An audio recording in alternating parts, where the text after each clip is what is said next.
هاي everyone، عاملين ايه؟ يا رب تكونوا بخير وكويسين. النهارده فكرة الفيديو هتكون عن السناكس تنفع ناخدها في الدايت او في الاكل الهيلثي عموما، ما يكون فيها ولا كالوريز كتير ولا فيها سكريات كتير. بالنسبة لفكرة السناكس هي مهمة جدا. فكرة السناكس بجد هي بتخلينا ان احنا ما ناكلش مثلا من الفطار للغدا لازم ناخد سناكس عشان ما اخدش في الغدا اكبر من احتياجنا ونشبع عادي. فكرة السناكس مش بتتخن خالص زي ما في ناس كتير عارفة، ولا بتثبت وزن ولا اي حاجة، مادام احنا بناخدها في احتياج جسمنا، وكمان بتكون هيلثي ومفيهاش اي قلق خالص. اول حاجة هنبدأ بيها هتكون المشروبات، سواء مشروبات غازية او العصاير. فاحنا في الدايت او في الاكل الهيلثي عموما ما ينفعش نحرم نفسنا من كل حاجه عشان ما نزهقش، وعشان احنا نقول لا الاكل الهيلثي وحش او الدايت وحش وكده.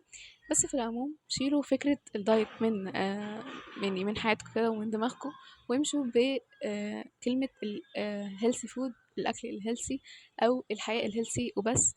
لان الدايت ده في العموم بيبقى في ناس كتير قوي بتمل منه، وبتفتكر اللي هو حرمان وحاجات كتير قوي، وفي ناس كتير قوي فعلا بتعمل كده، بتحرم نفسها من حاجات كتير قوي قوي، وكل ده طبعا بيكون غلط.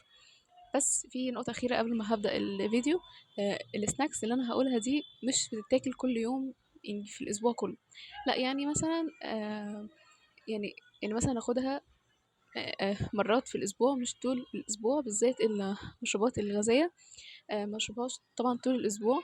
بناخدها في أيام مثلا معينة كده حسب راحتكم، يعني في الأسبوع مش كل يوم طبعا، عشان هي برضو يعني مش بتبقى أحسن حاجة في الدايت. اوكي، يلا بينا نبدأ الفيديو. أول حاجة هنقولها وهي الهيلثي كولا من هيلثي اند تيستي. بجد أنا جربت منها كذا يعني طعم بجد تحفة. السكر بتاعها مش كتير وحلو قوي الصراحة وتنفع.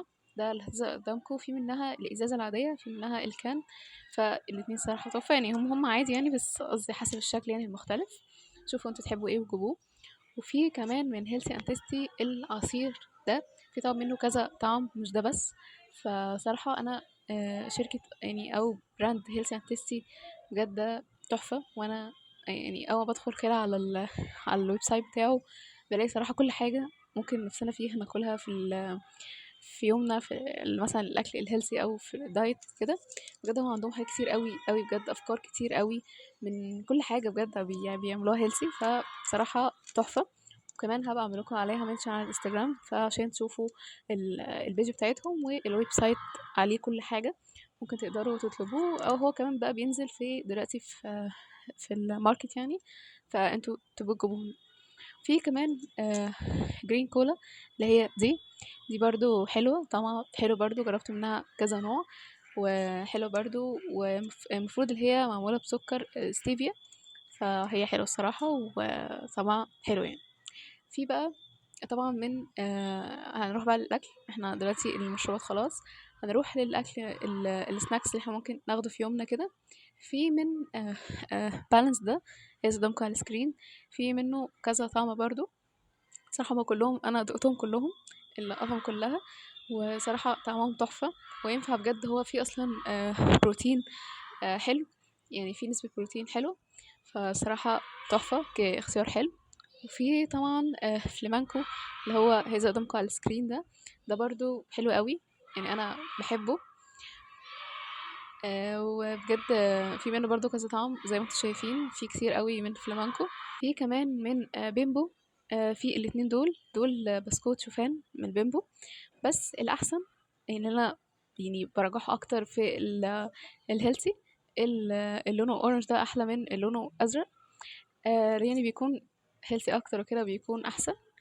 وفي كمان من لايت بيكس ده برضو طعمه حلو، بس يعني بحسه فيه سكر زيادة عن التانيين صراحة، يعني بحسه مسكر شوية، بس هو حلو برضو يعني ينفع ناخده كسناك، مش هيقول لأ يعني، بس هو سكره زيادة شوية عن التانيين. في كمان أنا بشوف عشان ما انساش حاجة، في كمان من لينو برضو في بسكوت شوفان في الشكل ده اللي هو فيه كذا واحدة في العلبة، وفي ده اللي هو فيه واحدة بس يعني، فبراحتكم عايزين تجيبوا العلبة عايزين تجيبوا الواحدة، فده طبعا حسب راحتكم. وانا دقته برضه طعمه حلو قوي، السكر بتاعه يعني حلو مش كتير خالص، فانا حبيته جدا صراحة. وشركة برضه لينو عاملة حاجات كتير قوي قوي، برضه عاملة بروتين بار وجرانولا وشوفان وحاجات كتير قوي قوي بجد من لينو. بس ما فيهاش مشروبات يعني، تبقى اكل بس. وفي كمان من لينو اللي هو اوت رينجز، ده اللي هو ده برضو رينجز كده برضو ممكن تاخده كسناكس، فبرضو هتبقى حلوة ولذيذة. في من البروتين بار ده برضو بيبقى حلو يعني، كان ممكن ناخده سناكس. في من البراند ده، في من هيلث اند تيستي، وفي من لينو كمان، وفي جرانولا بار برضو دي بتبقى حلوة، ويعني بتكون طعمها حلو كده ومسكرة، فعشان يعني لو عايزين نغير في الطعم يعني كده. في الهيلثي سبريد بتاعت هيلثي اند تيستي اللي هي تظهر قدامكم على السكرين دي هيلثي سبريد، دي شوكولاتة كده تبقى هيلثي. طبعا برضو ما ناخدش منها يعني كمية كبيرة، بناخد منها كميات صغيرة مثلا لو عايزين ناكلها على التوست، او مثلا عايزين يعني نحلي بيها كده، فبرضه هتبقى اختيار حلو مش وحش. كمان من كورونا في تلات اشكال، في اللايت اللي هي دي، وفي اتنين معمولين بسكر ستيفيا، في برضو دول حلوين برضو. واحنا بناكلها مناخدش البار كله على على مرة واحدة، ممكن مثلا ناخد قطعتين مثلا في اليوم كده، مناكلش كله على مرة واحدة. بس يعني احنا بناخد كده سناكس في نص اليوم، عشان ايه يعني نغير برضو من الطعم، وعشان برضو ما نزهقش وناخد عادي سناكس. في برضو، ودي تقريبا هتبقى اخر حاجة في الفيديو، في ايس كريم من هيلثي اند تيستي اللي هو ده برضو حلو قوي. زي ما قلت لكم هيلثي اند تيستي عامله حاجات كتير قوي قوي بجد تنفع ان احنا ناخدها في يومنا وما تخسرش خالص، فبجد تحفه برضو، يبقى اختيار حلو. سكره حلو يعني، اصلا مش محطوط فيه سكر تقريبا، فهو حلو طبعا، واختيار صراحة مناسب وحلو جدا. وزي ما قلت لكم اللي انتوا خدوا عادي سناكس براحتكم في اليوم، آه الدايت مش حرمان خالص. وزي ما قلت لكم برضو بجد خدوا من النصيحة دي، انا خدت بيها من فترة قليلة غير زمان. انا يعني زمان ما كنتش بدخل في يومي اي سناكس اي حاجة خالص لما كنت بعمل دايت، لكن دلوقتي انا ماشية بمفهوم لا، الاكل الهيلثي احسن من انا اعمل دايت. طب ايه الفرق؟ ايه الفرق من الدايت والاكل الهيلثي؟ الدايت ده ممكن ان انتوا بقى تمشوا بقى على حاجات معينه، كميه معينه مش عارفه ايه وكل ده. الاكل الهيلثي ده بيكون اللي احنا بنخفف من اكلنا ده اولا، بناخد عادي ناكل نشويات براحتنا، رز ومكرونه وعيش طبعا، بس بكميات حسب احتياج جسمكم. شوفوا انتوا احتياج جسمكم ايه. في برضو حاجة أنا بعملها، مش بحسب أي سعرات في يومي خالص، أنا مش بحسب سعرات، لأن أنا صراحة بحسها لا عادي. في ناس بتحب تحسب سعراتها، في ناس ما مش بتحب، فأنا مش بحسب عادي، أنا بس باكل أكل هيلثي.